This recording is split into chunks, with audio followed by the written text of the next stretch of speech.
அன்புள்ள சுரேஷ் ரெய்னா அண்ணா அவர்களுக்கு உங்கள் பாசமிகு தம்பி ருத்ராஜ் கெய்க்வாட் எழுதி கொள்வது.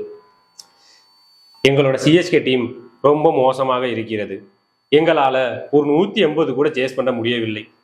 நீங்கள் இல்லாம இதுவரைக்கும் நாங்கள் சேஸ் பண்ணதும் இல்லை.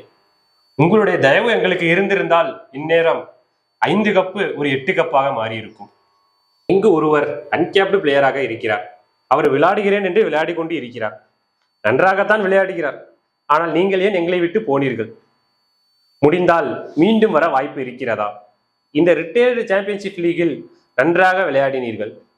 நீங்க அங்க விளையாடிய போல் இங்கும் வந்து விளையாடுவீர்கள் என்று நினைத்தேன். ஆனால் இந்த மேனேஜ்மெண்ட் ஏன் ஏற்றுக்கொள்ளவில்லை என்று தெரியவில்லை. நீங்கள் வரும் வரை நாங்கள் காத்திருப்போம். நீங்கள் வந்தால்தான் 180 மேலேயும் அடிப்போம். இப்படிக்கு உங்கள் அன்பு தம்பி ருத்ராஜ் கெய்க்வாட். ஆமா, யாருக்கு எழுதுன? சுரேஷ் ரெய்னா அண்ணாவுக்கு. சுரேஷ் ரெய்னா, சரியா? அது ரைட்டு. ஏதோ 150 ரன் சேஸ், அதெல்லாம் ஓகே.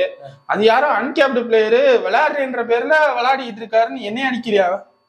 ஓ, அப்போ வந்து இத்தனை வருஷம் உனக்கு நான் கிரிக்கெட் சொல்லி கொடுத்ததெல்லாம் தப்பா போச்சு. அப்படி அப்படி உனக்கு என் மேல பாசமே இல்ல. அப்படி இல்ல பாய். விடுப்பா விடுப்பா, நீ என்னமோ பண்ணிக்கப்பா.